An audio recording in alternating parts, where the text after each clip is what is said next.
Hello, good morning friends. कसे आहात सगळे? मी हर्षला स्वागत करते तुमचं माझ्या यूट्यूब चॅनल मी अँड माय डेमध्ये. तर फ्रेंड्स, आजच्या दिवसाची खूप सुंदर अशी सुरुवात झालेली आहे आणि माझ्या कामांची देखील सुरुवात झालेली आहे. तर आज मला तुमच्यासोबत एक नवीन रेसिपी शेअर करायची आहे, पनीर मसाला. तर मी म्हटलं तुम्हाला देखील दाखवते की कसं बनवते मी. त्याच्यासाठी मी हा व्हिडिओ शूट केलाय. तर तुम्ही पाहत राहा. आणि आता मी इथे कुकर लावून घेते. तर कुकर लावताना मी त्याच्यामध्ये डाळीमध्येच कांदा, टोमॅटो, लसूण हे सगळं टाकून घेते. म्हणजे डाळीबरोबर ते पण शिजतं. असं आपल्याला खाताना वेगळा असा चरचरीतपणा जाणवत नाही आणि डाळही उत्तम लागते, चविष्ट लागते. तर इथे माझा कुकर लावलेला आहे आणि दुसऱ्या साईडला मी पनीर मसाल्याची तयारी करते.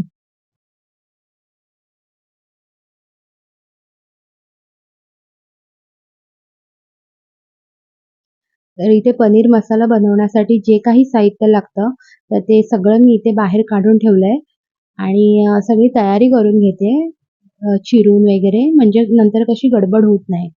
तर हे असं सगळं म्हणजे जे काही आपल्याला भाजीमध्ये जे मसाले लागतात किंवा जे काही इन्ग्रीडियंट्स लागतात, ते असे व्यवस्थित सगळे एकत्र काढून ठेवायचे. म्हणजे नंतर खूप गडबड अशी होत नाही.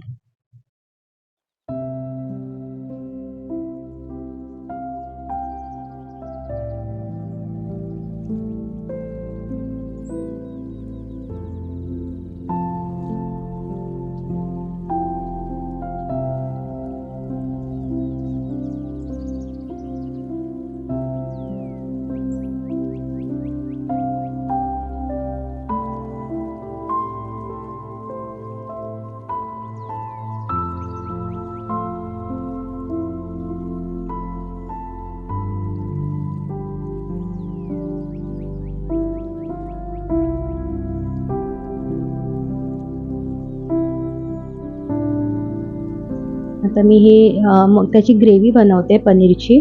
तर त्याच्यासाठी मी इथे सगळं तेलामध्ये हे सगळं आलं, लसूण हे परतून घेते. म्हणजे त्याचा थोडा उग्रपणा असतो तो निघून जातो. तर तुम्ही म्हणजे मी कसं सगळं साहित्य एकत्र करून ठेवलं होतं, तसं तुम्ही करून ठेवलं तर तुम्हाला ते इझी जाईल. म्हणजे ह्याच्यामध्येच नाही की तुम्ही सगळं कोणतंही जेवण बनवत असाल आणि हे लागणारं साहित्य जे फोडणी घालताना सगळ्यांची गडबड होते. तर तसं सगळं हे असं आहे, अशा प्रकारे एकत्र करून ठेवलात ना, की तुमची गडबड होणार नाही आणि आपली फोडणी करपणार नाही. तर त्याच्यासाठी हे सगळं अशा प्रकारे मी एकत्र करून ठेवते.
तर इथे कांदा टोमॅटो थोडा नरम झालाय आणि मी त्याच्यामध्ये आता मसाले ॲड करते.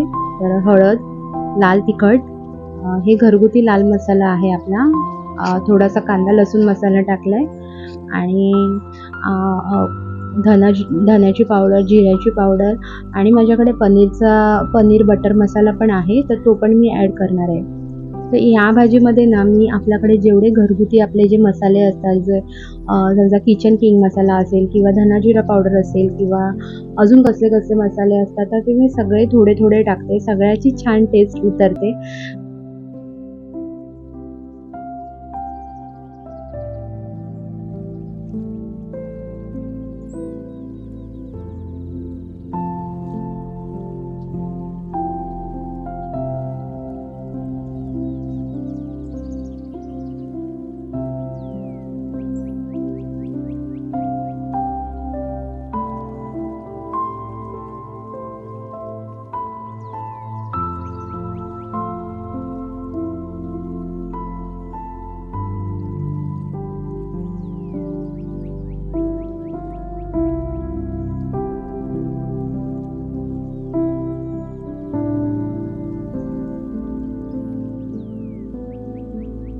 तर इथे मी सगळे मसाले तेलामध्ये छान परतून घेतलेले आहेत. कोथिंबीर पण मी तेलामध्ये थोडी परतून घेते, म्हणजे हे सगळ्या मसाल्यांचा कच्चेपणा वगैरे असतो थोडा कमी होतो. आणि हे मिश्रण मी आता थंड झाल्यावर मिक्सरला लावून त्याची एक पेस्ट बनवून घेते.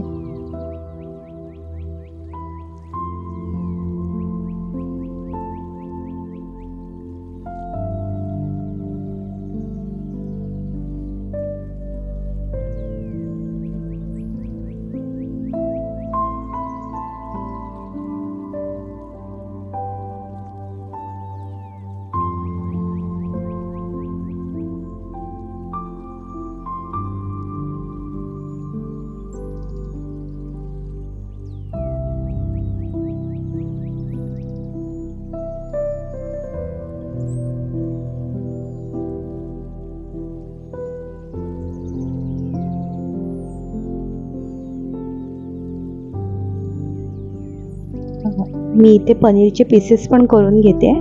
तर हे पीसेस तुम्हाला हव्या त्या साईजमध्ये तुम्ही ठेवू शकता, छोटे मोठे कसेही. तर मी इथे ते सगळे कापून तेलामध्ये मी थोडे परतून घेणार आहे.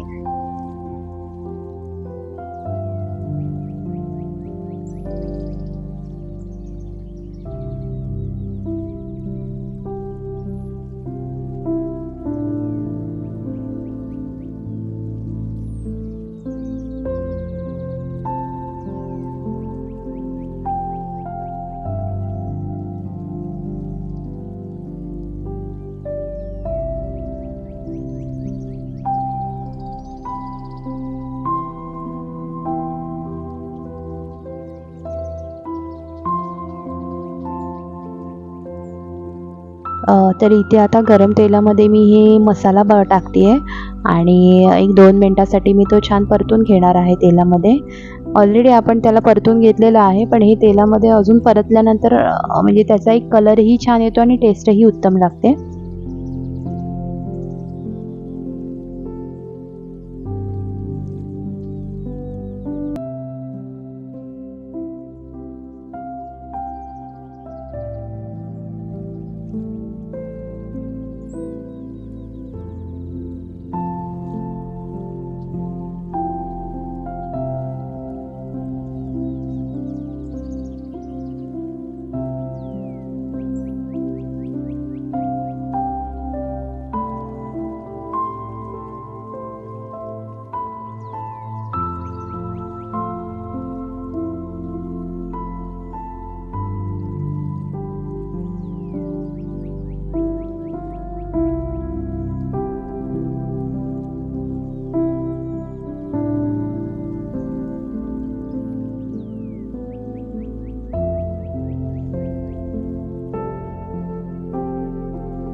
तर इथे ग्रेव्हीला थोडी उकळी आल्यानंतर मी त्याच्यामध्ये मटार टाकलेले आहेत. तर ऑलरेडी हे फ्रोझन मटार आहे, त्याच्यामुळे ते शिजायला तसा वेळ लागत नाही आहे. तर मी हे एक 5-10 मिनिटासाठी ही भाजी शिजवून घेणार आहे.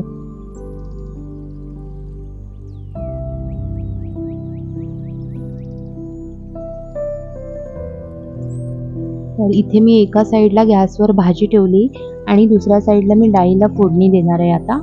तर त्याच्यासाठी मी हे सगळे डाळीत हे आपले जे कोरडे तिखट मसाले असतात ते मी सगळे असे वरतून टाकले आहेत. हळद, तिखट मसाला घरगुती आणि हे कांदा लसूण मसाला आहे आणि थोडंसं गरम मसाला पावडर टाकते आहे. तर हे सगळं वरतून टाकते, मी फोडणीत टाकत नाही, कारण फोडणीत करपण्याची शक्यता असते मसाले. तर मी हे फोडणीमध्ये तेलामध्ये मी फक्त जिरं, मोहरी आणि कढीपत्ता, लसूण हे सगळं टाकते.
माझी भाजी पण इथे तयार झाली आहे आणि बघा किती मस्त ग्रेव्ही बनली आहे. आणि इथे मध्ये मी पनीरचे पीसेस पण ॲड केले होते, तर ते पण छान शिजले आहेत.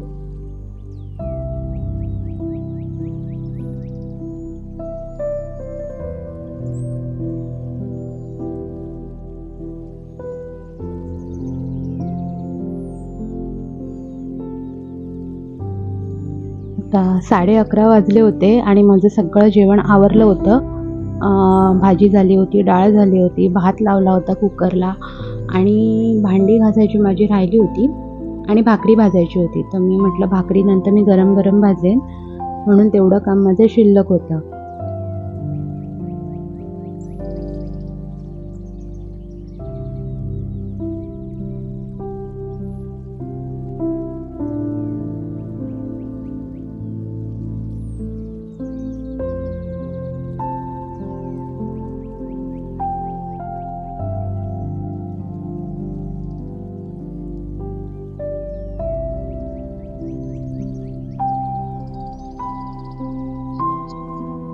तर आता माझे मम्मी पप्पा आले होते, त्याच्यामुळे मी त्यांच्यासाठी हा थोडा स्नॅक्स काढून ठेवला आणि भाकरी भाजायला घेतली. तर नाचणीची भाकरी कशी थोडी ठेवली, भाजून ठेवल्यानंतर कडक होते, त्याच्यामुळे म्हटलं जेव्हा जेवण वाढायचं तेव्हाच करायला घेऊ. तर मी आता करायला घेतली भाकरी आणि याच्यामध्ये गरम पाणी टाकलं आहे मी, कारण थंड पाण्यामध्ये असं पीठ डो त्याचं असं स्टिकी बनत नाही, थोडं गरम पाणी टाकावं लागतं. तर त्याच्यामुळे मी आता थोडं गरम पाणी टाकून भाकरी भाजून घेते.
तर इथे माझं सगळं जेवण झालं होतं आणि मी जेवण वाढलं देखील होतं. तर फ्रेंड्स, तुम्हाला कसा वाटला आजचा माझा व्हिडिओ, माझी रेसिपी कशी वाटली मला नक्की सांगा. आणि तुम्हाला काही सजेशन्स द्यायचं असेल तर तुम्ही मला कमेंटमध्ये सांगू शकता. आणि माझा व्हिडिओ आवडला असेल तर लाईक करा, शेअर करा, सबस्क्राईब करा आणि पूर्ण व्हिडिओ बघितल्याबद्दल थँक्यू.